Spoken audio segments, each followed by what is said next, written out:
히브리서 10장 26절 31절까지 히브리서 10장 26절 우리가 진리를 아는 지식을 받은 후 짐짓 죄를 범한 즉 다시 속지 않은 제사가 없고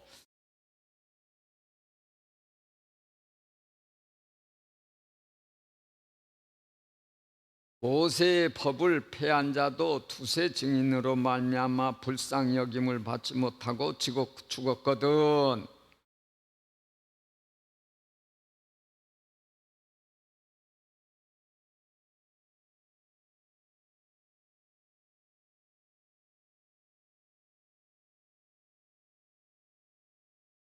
원수 갚는 것이 내게 있으니 내가 갚으리라 하시고 또다시 주께서 그의 백성을 심판하리라 말씀하신 것을 우리가 아노니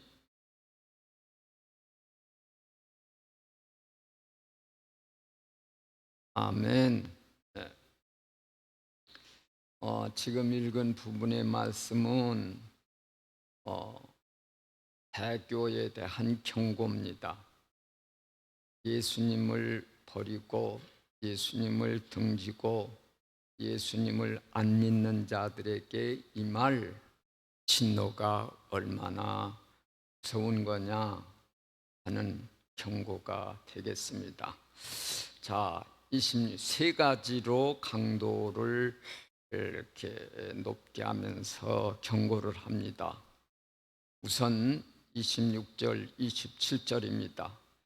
우리가 진리를 아는 지식을 받은 즉 예수 그리스도에 대한 진리, 예수 그리스도에 대한 지식, 예수 그리스도가 누군지 아는 이 말씀, 이 모든 그 지식을 받았어. 알아. 예수 믿어야 구원받는다고 예수가 구세주시고 예수가 이 앞에서 쫙 이야기한 대로 온전한 제사를 이룬 제사장이고 예수에 의해서 영원한 속죄가 이루어졌고 영원한 제사함이 이루어졌고 이런 모든 것을 다 알아. 그래서 믿어야 되겠다는 것도 알아. 그리고 나서 지식을 받은 후 짐짓, 이 말은요 성경에 유일하게 한번 나오는 단어인데 고의적으로 이 뜻입니다. 짐짓, 이 말은 고의적으로 풀어 알면서도 악감을 가지고 고의적으로 짐짓 죄를 범한 즉 여기서 죄는 뭐 나쁜 짓하고 도둑질하고 이런 죄를 보다도 그리스도에 대한 모든 것을 다 알아서 믿어야 된다는 걸 알면서도 고의적으로 배척하면 버리면 등지면 외면하면 그런 면에서 죄를 범한 적입니다. 그리스도를 거부하면 배반하면 다시 속지 않은 제사가 없고 용서받을 길이 없다. 죄를 속하도록 속죄할 제사가 없다라는 것입니다. 그런데 여기서 한 가지 지금 우리 성경은 여기에 지금 빠졌는데 만일이라고 하는 단어가 붙어 있습니다. 그럴 일은 없지만 만일 if you 부인하면 그래서 만일이 붙어 있습니다. 만일 우리가 진리를 아는 지식을 받은 후에 고의적으로 짐짓 죄를 범한다고 하면 부인한다고 하면 다시 속지 않은 제사가 없다.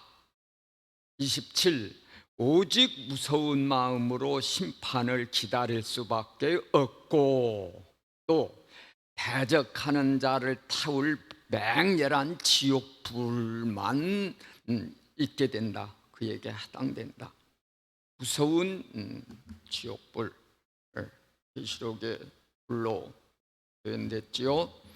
지옥불만 있게 된다.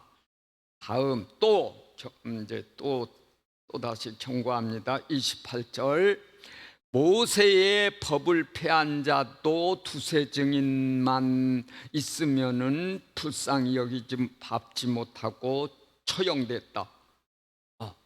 모세의 법, 이건 문자로 기록된 법, 돌이든 문서든 이런 모세의 문자 법도 폐했을 때 두 증인만 저 사람 이런 죄 짓는 거 계명 어기는 거 봤습니다 라고 하면 죽게 됐다.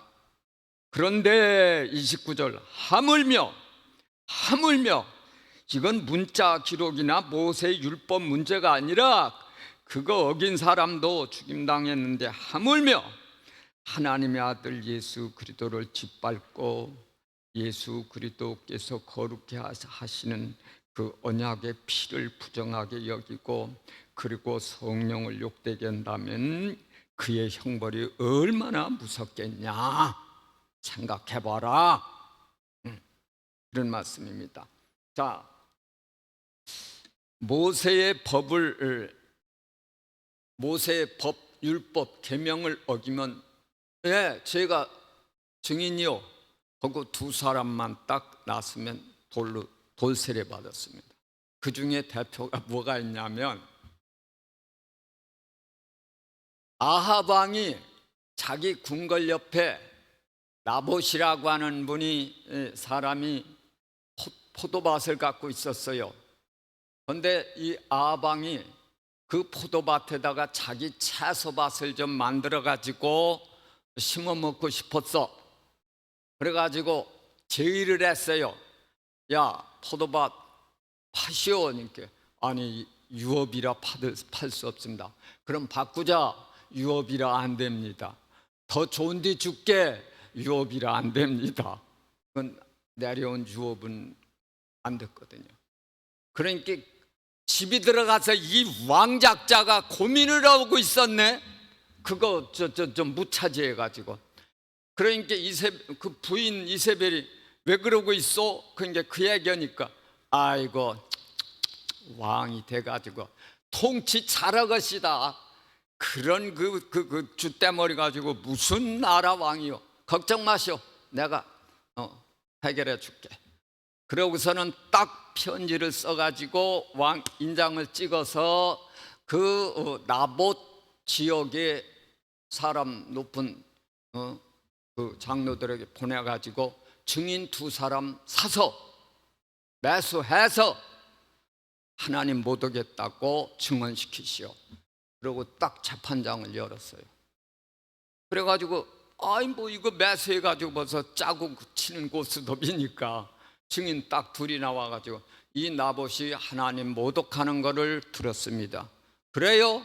땅땅 사형. 그래서 돌로 전부 쳐 죽여버렸어요. 바로 그 두 사람만. 그런데 또 무슨 일도 있냐? 안식일날 나무에다가 어떻게 해야 될까요? 죽여라. 안식일날 나무 했다가 죽었어요. 이게 구약의 율법이다 이거예요. 이렇게 모세의 법도 엄했다, 무서웠다. 그런데 하물며 하나님의 아들 예수 그리스도를 짓밟고 예수 그리스도를 거부하고 예수 그리스도의 속죄의 피를 부정하게 여기고 등 안 여기고 무시하고 성령을 거역한다고 하면 그 벌은 얼마나 더 무섭겠냐. 두 증인만 있어도 죽었는데 지금 그렇게 강도 높게 배교했을 때 주님 거부할 때의 형벌을 이야기하면서, 그러니까 그럴 일은 없지만 만일 여러분들이 주님을 배반한다면 이런 무서운 심판만 기다릴 수밖에 없습니다. 또 한 번 더 이야기합니다. 30절 이하에서는 말씀을 이제 또 증거로 삼습니다. 원수 갚는 것이 내게 있으니 내가 갚으리라 하시고 또 다시 주께서 그의 백성을 심판하리라 말씀하신 것을 우리가 아노니, 이게 지금 말씀을 인용한 건데 말씀 속에도 심판하겠다고 하는 말씀이 있지 않냐. 하나님이 내가 원수 갚는다고 하시지 않았냐. 이렇게 정신 차려라 라고 하면서 31절 살아계신 하나님의 손에 빠져들어가는 것이 얼마나 무서울꼬. 즉 살아계신 그 어무하신 그 심판하리라 하신 그 하나님 손에 빠져들어간다. 이 말은 뭔거니 하나님의 심판의 대상이 된다면 얼마나 이 끔찍한 일이냐, 얼마나 무서운 일이냐. 그러니 절대 그런 일이 없겠지만 그래서는 안 된다 그러면서 경고합니다 라고 이야기를 하는 겁니다. 저는 이 말씀을 살피면서 제가 깨달은 거 세 가지. 첫째는 여러분들도 느꼈나 모르겠는데 가장 용서받지 못할 죄는 뭐다? 예수 그리스도를 부인하는 겁니다. 사람이 지은 모든 죄는 용서받을 수 있어도 예수 그리스도를 부인하고 믿지 않는 것은 용서받을 길이 없습니다. 왜? 예수가 구주시니까. 그분 부인하는데 어디에 가서? 그래서 여기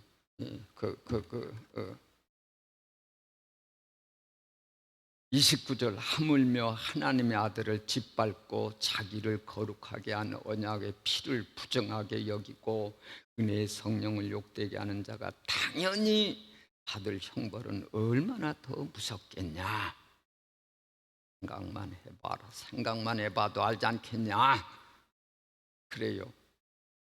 우리 인간은 아무리 악독한 자라도 진심으로 죄인임을 깨닫고 그리스도 앞으로 오면 구원받습니다. 용서받습니다.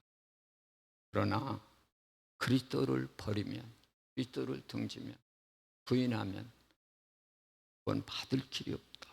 용서받을 길이 없다 하는 것입니다. 그래서 요한복음 16장 9절에서도 죄에 대하여라 함은 나를 믿지 않는 것이요. 예수님이 그렇게 말씀했습니다.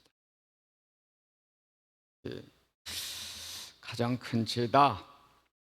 그 다음 또 하나님은 사랑의 하나님이실 뿐만 아니라 공의의 하나님이시요 심판의 하나님이시다 하는 것도 명심해야 됩니다. 하나님은 물론 은혜로우시고 자비로우시고 노하기를 더디하시고 인자와 긍휼이 많은 분이라고 성경은 말씀합니다. 요한일서에서는 하나님은 사랑이시다, 사랑 덩어리다, 사랑 안을 수 없는 덩어리시다 라고 말씀합니다. 그러나 하나님의 성품 중에는 공의가 있습니다.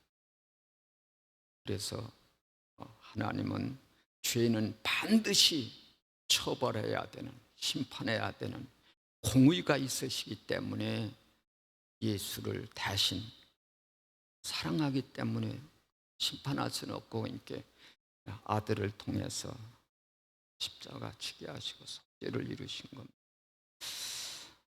홍수 심판도 있었고 유황불 소돔 고모라의 심판도 있었고 광야 40년간의 또 전부 광야에서 엎드려진 자들의 심판도 있었고 그렇습니다.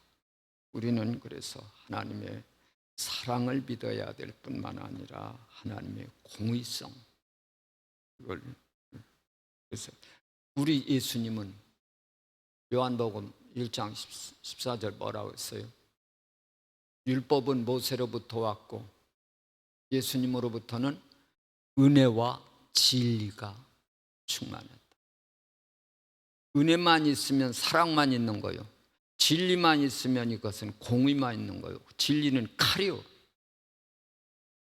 주님은 이게 같이 있었단 말이에요. 한쪽만 있으면 문제가 돼요. 공의가 없는 사랑만 있는 하나님은 그런 하나님은 있을 수가 없고 아니시고 그 다음 또 하나 더 깨달은 건 세상에는 하나님의 심판 대상이 있고 구원 대상이 있다. 끝절에 하나님의 손에 빠져들어가는 것이 얼마나 무서울꼬. 이것은 하나님의 심판의 대상이 된다면 얼마나 이게 무서운 일이냐 그 말씀입니다. 그런데 세상에는 안타깝게도 하나님의 심판 대상이 있고 구원 대상이 있고 하나님의 형벌 대상이 있고 하나님의 영광의 대상이 있고 하나님의 저주 대상이 있고 축복 대상이 있고 그러하옵니다. 예수 그리스도를 나의 주님으로 믿는 온 성도님들에게는 구원과 영광과 축복이 있으심을 확신하고 이 아침도 기도하시는 시간 되시기 축원드립니다. 오늘 복된 날 되시기 바라면서 주님 가르친 기도.